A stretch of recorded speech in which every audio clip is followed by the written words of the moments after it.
Assalamualaikum warahmatullahi wabarakatuh.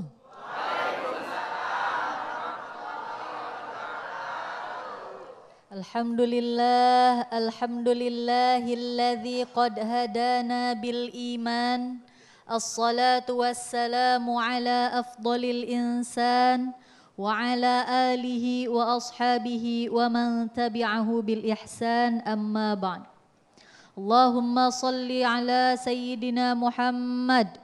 Allahumma salli wa sallim wa barik alaihi wa ala alihi.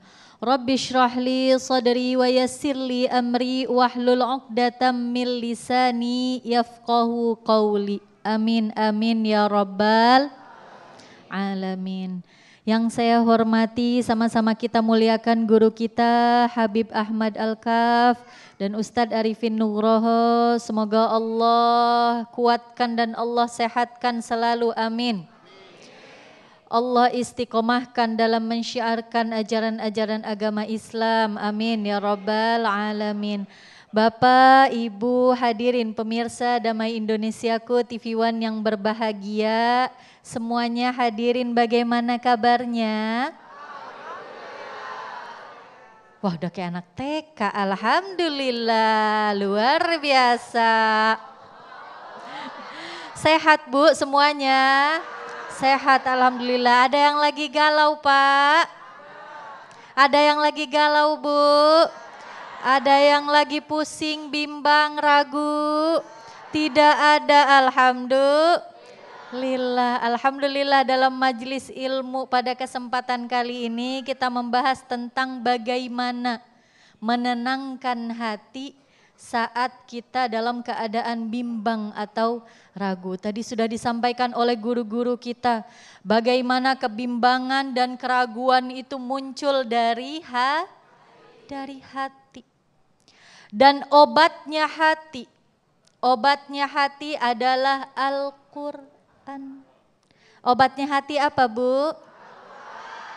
Tadi sudah ngaji Al-Quran Bu? Alhamdulillah Pak, sudah ngaji Al-Quran? Alhamdulillah. Wa nunazzilu minal Qur'ani ma huwa syifa. Jadi Al-Quran itu dapat menjadi obat bagi hati kita. Dapat juga menjadi rahmat bagi kehidupan kita. Wajar kita sebagai manusia, manusiawi ketika kita merasa gundah, merasa gelisah, merasa ragu, bimbang, putus asa, dan perasaan-perasaan hulu, perasaan-perasaan galau lainnya. Wajar tidak Bapak Ibu? Wajar. Manusiawi seorang manusia merasakan hal tersebut. Tadi sudah disampaikan bagaimana hati itu bolak-balik, turun naik. Dalam hati ada iman, iman juga bisa turun naik. Maka faktor yang bikin kita suka ngerasa galau, bimbang, ragu akan segala sesuatu, salah satunya adalah imannya lagi turun. Maka solusinya kalau lagi bimbang, ragu, imannya naikin, ibadahnya dinaikin. Tingkatkan kualitasnya maupun kuantitasnya. Kemarin udah sedekah 100.000 Pak. Jumatan depan sedekah 1 juta. Ibu kemarin tahajudnya sudah 4 rakaat. Nanti malam tambah jadi 8 sampai 12 rakaat. Itu obat hati. Dalam sholat juga selain kita membaca doa-doa, ada zikrullah. Jadi bagaimana kita menenangkan hati ketika merasa cemas, merasa bimbang, merasa ragu. Tuntunan dari Allah dan Rasulnya yang pertama adalah zikrullah. Ala bi zikrillahi tatmainnul qulub dalam Quran surah Ar-Ra'd. Bagaimana kita mendapatkan ketenangan hati adalah dengan meningkatkan keimanan dengan zikrullah, berzikir kepada Allah. Bagaimana berzikirnya Bapak Ibu? Mudah, simple. Yang paling harus sering kita dawamkan adalah kalimat istighfar. Yakini dengan sepenuh hati kalimat istighfar itu bukan hanya jadi media penghapus dosa kita, tapi juga jadi obat bagi hati kita. Kemudian zikrullah lainnya ada kalimat tasbih, tahmid, takbir, tahlil, subhanallah, walhamdulillah, wala ilaha illallah, wallahu akbar. Sekali lagi, walhamdulillah, wala ilaha illallah, wallahu akbar. Jadi yang pertama untuk menenangkan hati adalah dengan zikrullah. Yang kedua, ketika kita merasa ragu nih, merasa bimbang, merasa galau, putus asa, pusing, gak karuan, kanan kiri, rasanya gak ada solusi. Udah pergi ke sana kemari, rasanya juga gak ada bantuannya. Rasanya tetap gak tenang hati kita. Apa yang harus kita lakukan? Tuntunan Rasulullah, da' ma yaribuka ila ma la yaribuk. Tinggalkan apa-apa yang membuat kamu ragu dari apa-apa yang tidak membuat kamu ragu. Kalau kita dihadapkan dua pilihan, Bu, disuruh milih nih Bu. Yang satu ganteng dan kaya. Yang satu ganteng sama solih. Pilih yang mana buat calon mantunya Bu? Dua-duanya Pak. Dua-duanya bahaya ini Ibu. Kalau kita dalam keadaan ragu, bimbang, bingung mau pilih yang mana di antara dua pilihan yang baik.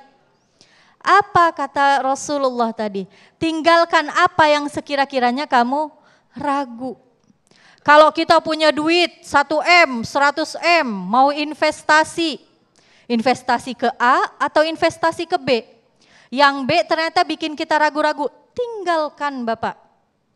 Jadi kata Rasulullah, tinggalkan apa-apa yang membuat kita ragu. Karena hati kita ini kalau lembut, hati kita ini kalau penuh dengan keimanan, akan mudah menerima hidayah dari Allah. Akan Allah berikan petunjuk mana yang nantinya akan kita rasakan ragu-ragu. Mana yang nantinya kita tidak akan condong kepadanya.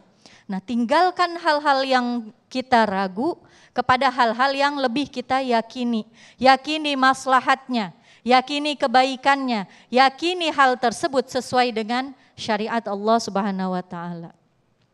Yang ketiga, selain zikrullah dan kita meninggalkan apa-apa yang kita ragu, kita berdoa.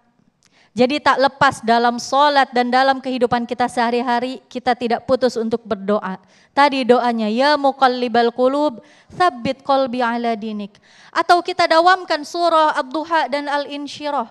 Di dalamnya kalau kita bisa mentadabburi bagaimana Allah memberikan pesan-pesan di situ. Wadduha walaili iza saja, ma wadda'aka rabbuka wa ma qala. Allah enggak akan pernah meninggalkan kita. Maka ketika hati kita sedang ragu, sedang bimbang, sedang gundah, gelisah, galau, kembalilah kita kepada Allah Subhanahu wa ta'ala. Demikian, semoga bermanfaat. Amin ya rabbal alamin. Terima kasih Guru Ustaz Zainul Fadilah, boleh duduk kembali. Nah pemirsa, salah satu doa yang diajarkan oleh Rasulullah Sallallahu Alaihi Wasallam ketika diliputi rasa bimbang adalah Allahumma inna na'udzubika minal hammi wal hazan. Ya Allah, jauhkan saya atau jauhkan kami dari rasa keraguan dan juga kesedihan. Bahwa sesungguhnya kita yakinkan bahwa sesungguhnya rasa ragu, rasa kesedihan itu sesungguhnya datang dari setan. Nah, kami akan persilahkan kepada para jamaah yang akan mengajukan pertanyaan. Saya yakin ini banyak sekali yang mungkin masih diliputi rasa bimbang dan ragu. Nanti akan kami siapkan di segmen 4 dan 5. Tetaplah bersama kami dalam Damai Indonesiaku. Indonesiaku.